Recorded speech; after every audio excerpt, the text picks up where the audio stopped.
communication. If you're an influencer, it is everything. With me, we have a guest that I'd interviewed. I interviewed him back in 2015 on something called the Soulmate Summit, and I had some of the most amazing people, including our guest. Now, our guest is a best-selling author of 12 books, and it's to do with relationships and it's to do with communication. And he's been on shows like Oprah. He's been on CNN. He's been featured on in USA Today and Newsweek. He's been on lots of media over the past. So I'm very humbled to have him on the show. He's a psychotherapist by profession and a counselor, and he really is going to help you to transform your relationships, both on a personal level as well as the business level. So his name is Jonathan Robinson, and you are listening or watching the Harun Rabbani Show. Welcome.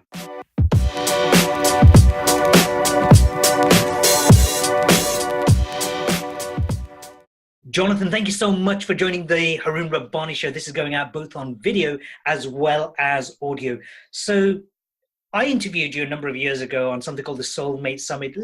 Absolutely loved your wisdom and knowledge that you've been sharing. Now, you're a best-selling author of so many books. And for our listeners who are our viewers who are already at the peak of their career or want to be a lot more influential, can I just pick some of your secrets beyond the content we're going to talk about in a moment, which is best-selling author of 12 books. How the heck did you do it?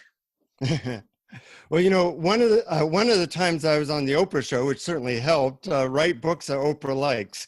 But I asked her how she managed to go from the bottom of the barrel of American society, you know, where she was in jail. She had just had a stillborn child. She had never lived in a house that had running water or a bathroom.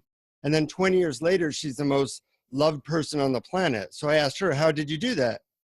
And she said, it's all about how well you communicate. And, you know, it's really true that if you look at really successful people in business or life or love, they have a different quality of communication. And the good news is most people don't know any of this stuff. Meaning, if you ask them to do a lecture on advanced communication techniques, that lecture would last about 1 minute. Wow. But somebody like Oprah or Tony Robbins or me can literally talk about communication methods for 20 to 30 hours because there's a lot to it. And if you learn how to communicate really well, your life goes better and so is your business. Phenomenal. Thank you for that. Now, 12 best-selling books. How the heck do you manage that though? Because I know lots of people, clients and people within my own tribe who are authors, they've written 1 or 2 books. How do you keep on getting so many people, you know, engaged into your books and obviously buying lots as well? Yeah, well, you know, there's different styles and abilities of communication. One of them is marketing. Marketing is a form of communication. So is persuasion. So is working problems out with your coworkers or your mate. So is learning how to really appreciate and love people. You know, I have 9 people working for me, but only 2 of them do I pay. So I managed to get 7 people to work for me just because they believe in my mission. Yeah. You know, so marketing is really a science and a skill that involves knowing what people want and communicating it in a way that they are enticed to really go for it. I get a lot of press releases kind of on a weekly basis. I wouldn't say daily basis, on a weekly basis. A, as soon as I saw your name. B, as soon as I saw the content, I thought, okay, I've got to interview you because I mean, I emailed the publicist straight away. So your latest book, More Love, Less Conflict, who's it aimed at? Well, once again, because marketing, we aimed it at people who are couples, but really the same methods work with your kids, the same methods work with your customers, with your employer, with your coworkers. So once again, that was a marketing focus because we know that couples in pain are the most likely to buy the book. Now, people in business should be the most likely to buy the book because the number 2 correlation with your income is how well people think that you communicate and how much they like you. The number 1 is how many years of college you went to. But that can take 10 years. Learning how to communicate better can take literally 20 minutes. That little time? Wow, really? Yeah, because a lot of this stuff is like fill in the blank, really simple stuff. In fact, later you and I will use a couple of methods. Hmm. But if you have 20 minutes of information and everybody around you has 1 minute of information, it looks like you have a superpower. This is absolutely phenomenal. It's interesting because in my career, it's primarily about developing relationships and influencing. Obviously, I don't know if it's obvious to people, I've been interviewing for over 10 years, and I took to it naturally because it's all about communication. You're 100% correct. So in your book, you mentioned something about, is it communication miracle? Did I read correctly there? Yeah, yeah. So Yeah, tell me more. communication What does that mean? miracle is when two people are having an incredibly difficult time together. It could be husband, wife, it could be worker and boss, whatever. And within like 2 minutes, they can get to a place of love or connection or total agreement. And, when I think turning conflict into love is a miracle, especially if you can do it quickly. And luckily, there's a whole science to how to do that. And it's really not that complicated. So how is your book, this particular book, different to your other books and perhaps other books on communication? Because there's a ton of books, let's face it. Yeah, yeah. Well, a lot of books on communication do a lot of theory. But, when I'm stressed out, I need a method that is so ridiculously simple that it involves saying like 2 magical words, or involves filling in this sentence or something like that. Because when we're stressed, we tend to communicate our worst, and that's when we need it the most.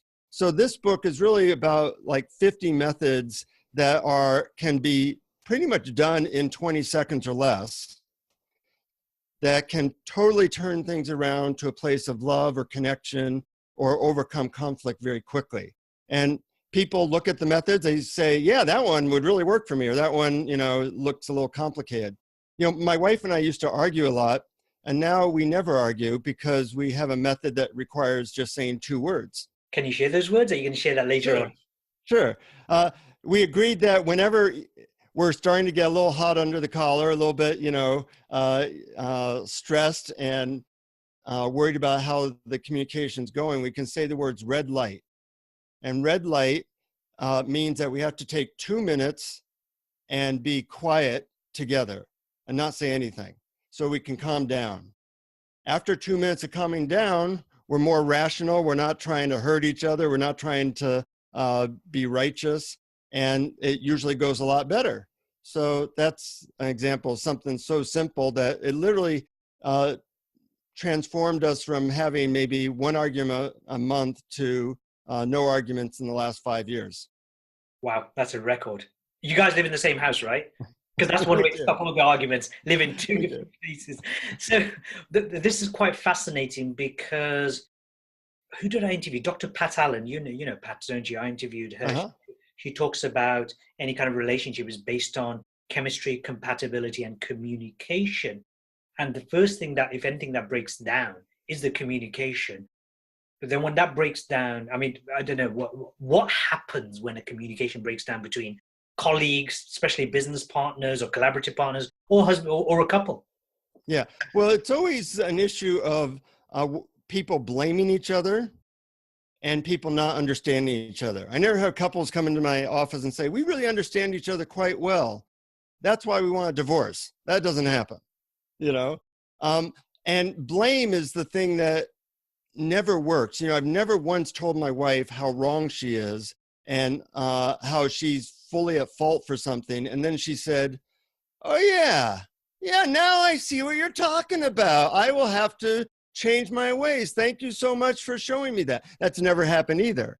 But we think that if we could just show people how wrong they are, that they'll change. That is completely erroneous. So we have to learn how to communicate without blame, and in a way that gets us to understand each other better. And this is where trust is lost, right? When you're not communicating and when you're blaming, trust is lost. When you lose trust, there's less and less engagement. Yeah, and trust is the currency of relationship. In the business world, money is the currency. If without money, business would break down. In relationships, trust is a currency that allows things to happen. And when you lose trust, break trust, or whatever, then you have a lot of problems. Currently, there's a guy in the media. He seems to attract all the media attention. I say all, I'm obviously exaggerating, but a lot of it. And talk about polarizing a country. Obviously, I'm talking about the President of the United States, Donald Trump. Now, you had the privilege of meeting him in the 90s, I believe, on the Yeah. Geraldo show. What was he Yeah. like? What was it like to meet him? I mean, how did you find him as an individual? Well, it was interesting. He was getting his makeup done and he was putting down the makeup artist, telling her all the things she was doing wrong, which just made her more nervous and less skillful. And when he was done, he turned around. I'm like right there. I'm waiting to get my makeup done. And he said, "Who are you? Or what are you doing here?" And I said, "I'm waiting to get my makeup done." And he said, with the makeup artist right here, he said, "You shouldn't even bother. She's horrible. She's really terrible." And I was put off by this. So I said, "Well, you didn't give her much to work with." Oh, And dear. he said, "Screw you." And I said, "Well, sorry, but I like to call them like I see them."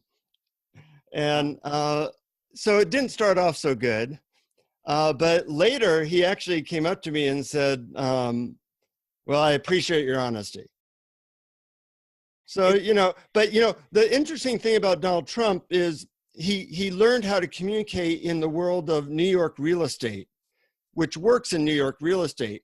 But now he has 60% of the country hating him because the style of communication that got him successful at one level is not the style of communication that's going to get him successful at a whole other level. I'm going to let you into a little secret, Jonathan. Yeah. Outside the US, 90% of the world hate him. Yeah. Yeah. I'm neutral. He, in my mind, is a manifestation of our collective consciousness, as far as I'm concerned. So it's, we can always find blessings in stuff and criticism. So as far as I'm concerned, this is a state of our collective consciousness. So Yeah. he's an interesting one. And we see that a certain style of communication just creates lots of enemies, lots of polarization, not much gets done. And it doesn't have to be that way. So the divorce rate is, I don't know if it's probably getting higher and higher. Less people are getting married. That's probably curbed the divorce rate, I guess. But it's like 50% or above. What level of problems start, within a divorce are caused by the bad communication? Well, for one thing, people generally wait an average of 6 years between having trouble in a marriage and actually getting help. That's why I encourage people to learn some of these skills so that they don't have to pay a therapist thousands of dollars. They don't have to get divorced. That you can use a little bit of prevention is a pound of cure. So it's the rate of second marriage divorces is even higher than first, and third marriage divorces are even worse. So people aren't necessarily learning on their own. You really have to get a better understanding of the tools that lead to being able to work things out quickly, whether in a relationship, in your marriage, or in business. So given the figures that you've just mentioned, or the, you didn't mention specific figures, but the rates, I guess, is the whole institution of marriage dead then? If people aren't getting married, I mean, I know a lot of people don't even want to get married, actually. So they'd rather live together. Is that institution on the way out because of the high divorce rates? I don't think so. People really yearn for love. And if you give them a path to get there, that's why I can take couples who are screaming at each other for the last 10 years and create a communication miracle where they go out holding hands. It really involves just a few key concepts, a few key methods. If you look at the word intimacy, the instructions for finding it are in the word, into me see. So I teach people how to do that and not get too lost in these things, which I call WMDs, not weapons of mass destruction, but widgets of mass distraction. Oh, this is fascinating. This is a very, very popular topic right now. Smartphones, smart devices. Yeah. Are you saying then, I mean, by implication, it sounds like you're saying smartphones are impacting on people's or destroying people's lives or marriages? Well, the smartphones, texting, email, even Facebook are all very superficial forms of communication. 1,000 Facebook friends does not equal one really good friend that's there with you.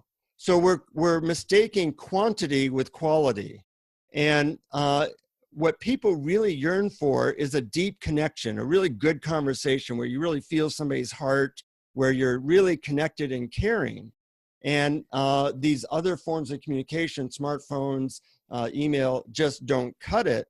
So we need to learn what it is that we're really after and get that. And if you want, we can use a couple of methods now and see Yeah, that. please do. I've just got to say, by the way, a number of years, my last relationship, which has been a few years ago now, I'm not blaming her. She had a bit of an addiction to smartphones. In other words, constantly on it. Yeah, And my attitude was I turned my phone off because I'm only seeing you for a certain amount of time. So how does somebody like that, somebody like myself, how do we communicate that to an individual who seems to be addicted? And it's almost like they don't want to be controlled. I mean, I'm the last person to want to control anybody. How the heck do you communicate such opposite views with someone with such opposite values? Mine is I switch the darn thing off and or yeah, put it on silent if I'm yeah. with you on a one-to-one. The other person's as well, I've got to answer all these messages and check who said what and who's liked what. So is there a way around this? Yeah. Well, certainly, that blame doesn't work because they'll just make that person defensive. So there's a method in the book. I call it the I'm feeling, I'm wanting. So you say, I'm feeling uh, a little bit hurt and rejected now because you're looking at your phone, and I'm wanting to really connect with you deeply without distractions. Would you be willing to turn off your phone for 10 minutes so we can do that? That's more likely to get a good result than saying, would you turn off the damn phone? You're always looking at your phone. Yeah, it's true. I remember taking photos of her being on the phone at dinner date nights. I'm like, oh my goodness, obviously either something's missing in me or, so, can you imagine being in a relationship and saying, oh yeah, she left me not for another man, but she left me for her phone. For my WMD, my widgets of mass Yeah. distraction. So yes, please share some techniques, Well, communication. here's a really simple technique. The best predictor of how happy people are at work and the best predictor of a happy marriage is the number of appreciations people get.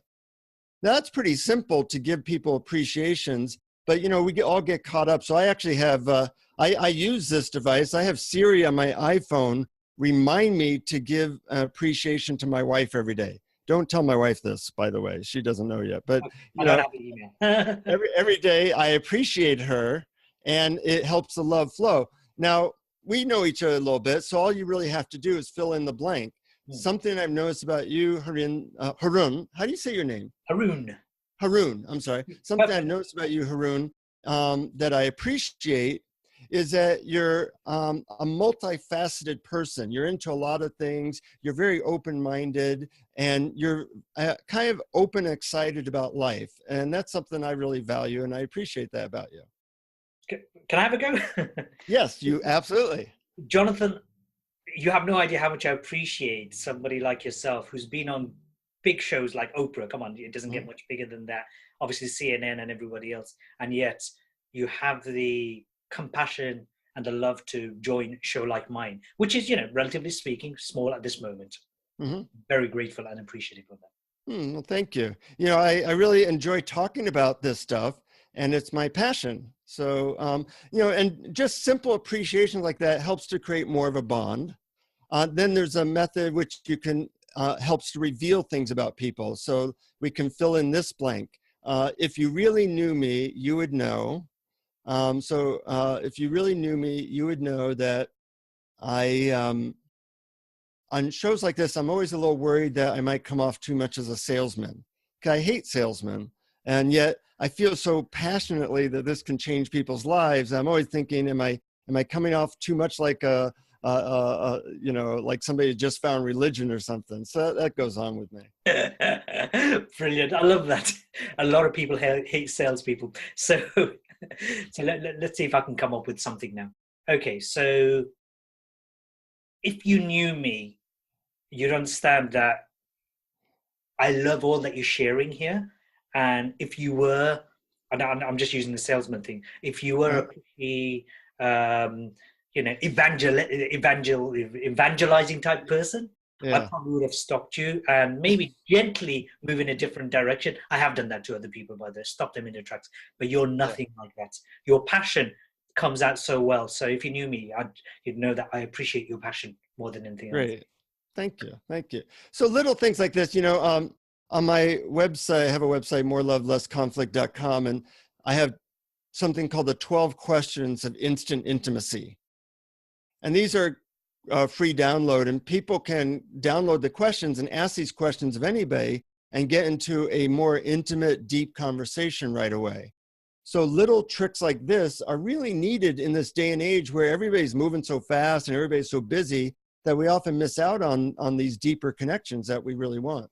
So, a couple of things for those who are listening on the podcast, iTunes or Stitcher or wherever, then check the show notes. You'll find the link there. If you're watching on YouTube, obviously, it'll go into the description. And this is for our future listeners who are very young right now, 5 years from 2018. So, 2023. Hey, listen, guys, you probably don't know how to have an intimate relationship. So, see if you can get a hold of the download of how to build an intimate relationship. It's worth thousands to you because you and your smartphone have got an intimate relationship, but to have it with a human being, it can be easy. So thank you. So I'm just talking to the people of the future. Yes, yes. Who are getting this through their implant in their brain. Correct. And, through holograms and whatever. So what you're saying, going back to the intimacy, the intimate type conversation, relationship, obviously when I say intimate, I'm talking about, can it be applied in a business context and how, without the sexual element, obviously? Yeah. Well, I'm mostly a corporate speaker. I do leadership trainings, and it's all about communication there. And, the really effective leaders are ones who help their employees feel understood, help give them empathy.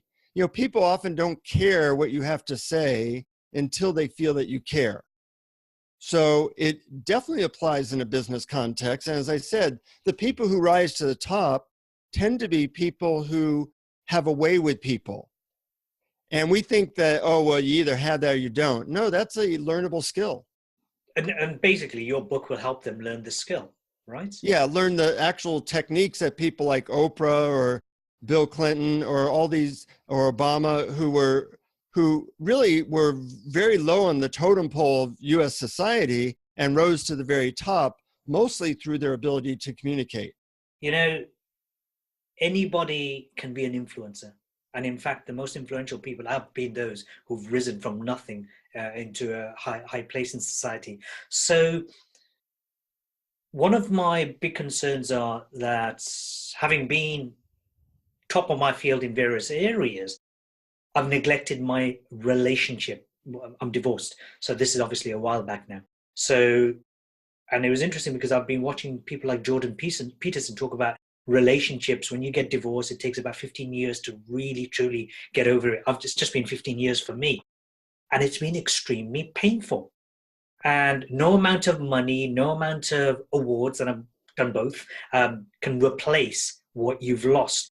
So what would you say to those business leaders, those who are highly ambitious, maybe much younger than you and I, in their 30s or whatever, they're doing well. What would you say to them in the context of paying, in terms of their attention to their own personal relationships? Well, what really makes people successful is a successful team. Now, that team, part of that team is your family. Does your wife or husband support you? When people get divorced, not only do they lose a lot of money, they lose a lot of emotional energy. So you have to be aware of the weak link in your life. Sometimes that could be work, sometimes that could be money, sometimes that could be your husband, wife, or your relationship with them. But you have to have it all working to get to the highest level. And if you are so involved in your business that your other relationships flounder, you won't be able to finish the marathon. Because success is really more like a marathon than a sprint. And you have to pace yourself and make sure that you're in balance. I also teach classes on achieving life balance. And I mentioned that if anything is becoming too weak, whether it be your relationships or your body or your mental health or whatever, then it affects the whole and you won't be able to finish the race. So you've mentioned you've got your own podcast as well, and you've interviewed people like Oprah and Dalai Lama, and I'm jealous hearing that. I'm not in a bad way. I'm happy for you, very happy for you. I'd certainly like to interview both. What makes people like that, who are quite different, great communicators? Say Oprah, Dalai Lama, Bill Clinton, when you talk to them, there's a level of attention that you feel like you're the only one in the room, and that they are totally fascinated by you, which is rather astounding. You know, like they show that they care, they listen really well, they ask really good questions. The first time I was on the Oprah show, she mentioned that she liked the story about my dog, and she asked my dog's name. And I said, his name's Rama. And she said, how's he doing? I said, well, he's having a hard time now. He's starting to have seizures. And she said, oh, I'm sorry to hear that. I'll be sure to pray for him. Well, 2 years later, I'm on her show, and she comes up to me and she says, how's Rama? I said, who's Rama? She says, he was your dog. He was having seizures. How is he? Wow. That level of care just wowed me. And, you know, it's not like she levitated, but she actually shows through her questions and her listening that she really cares. She's got a damn good memory as well to remember. A damn good memory too, yeah. Even though you kind of almost forgot. So one of the communications tools influencers use, well, a couple of them, are social media messaging, so direct messages, emails and texts. Now, I'm very careful with emails. I want to say emails. I've got 33,000 unread emails, but I read yours though. The reason I'm careful is if it's remotely controversial, I use it more of a confirmation, so it worked for us.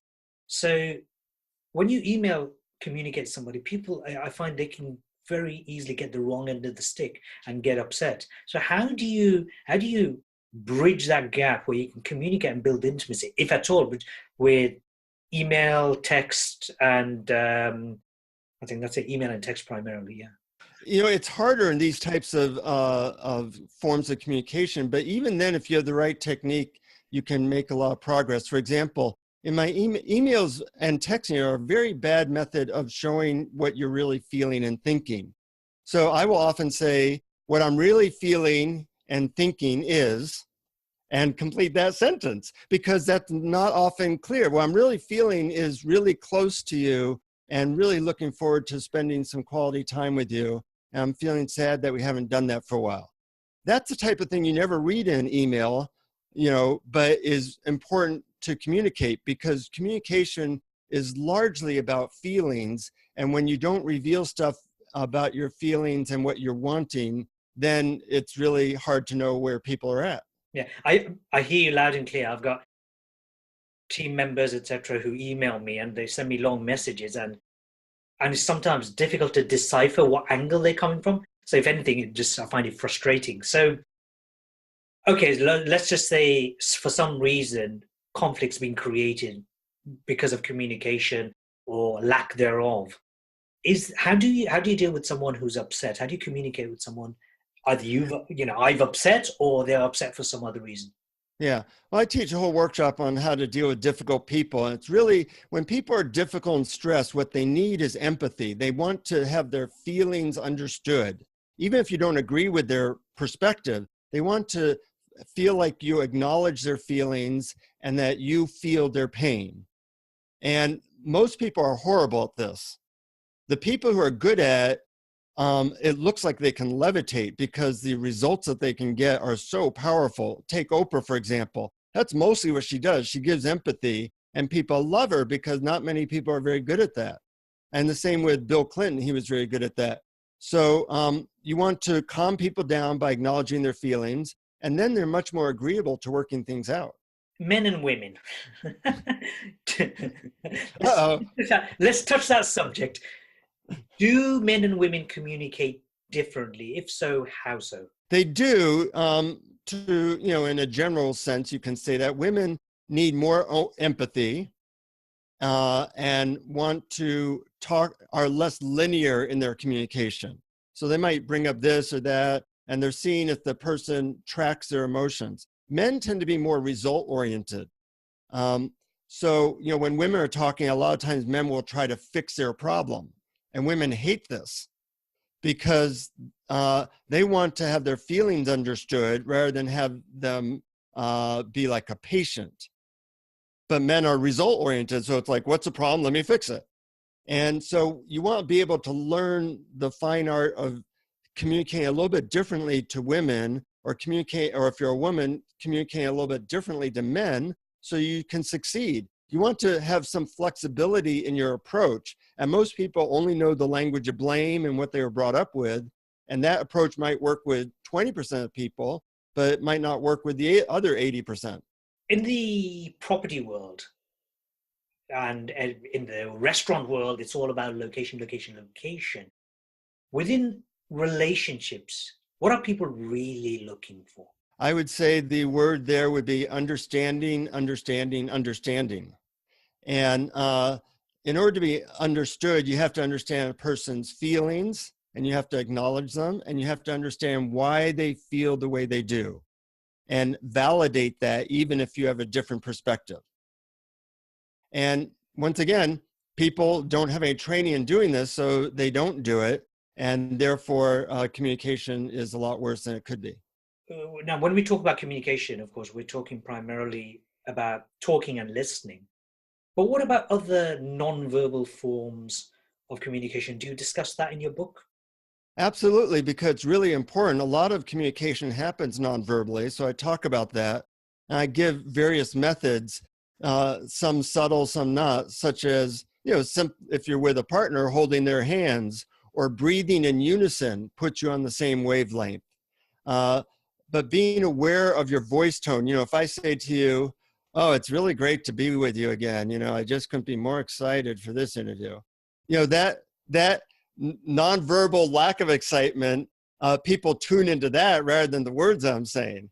Or I could say, hey, you idiot, you moron, how are you? Now I called you an idiot and moron, but because I'm smiling and I'm saying it with enthusiasm, you get the sense that it's not a put down, it's a, I like you. Thanks, Dad. Yeah, No, right. My dad's never called me that. It's always been, no, it isn't. So, that's so hilarious. So people can get hold of your book. Do you say where are you running your workshops, by the way? I know you're based in Northern California. Where are you running your workshops? I do. Well, I have one coming up in the New York Open Center in July 7th. I sometimes travel to Australia, New Zealand, Canada, America. I'm all over the place. Do you ever come to London? I haven't. I'd like to. I haven't been to London for a lot of years, so that would be fun. Okay, let's see what the world will, unfold for us. Okay, so we're coming towards the end of the show. Wow, you've just given huge amounts of value. Now, for our influencers, just one more time, just in terms of their business, they want to make a difference to the people and the planet and so on. Yeah. Why is communication on the one-to-one level so important for them? Just maybe 2 or 3 reasons why it's important that they become great communicators. Well, you want to get people on the same team. You want them to be part of your mission, that their goal in life is to support you. And the way you do that is showing your care, your understanding of them, and your empathy. So you don't just buy their loyalty, you have their full loyalty, and they will do their best job for you if they feel like they're part of your team. So that's what the difference is between the great leaders and the people who just pay people to work in their office. If you were to share one message to everybody, one final message on the show for now, because there's so much for us to discuss, and we'll do that maybe another time. What's that one message going to be regarding communication and the message that you're sharing with the world?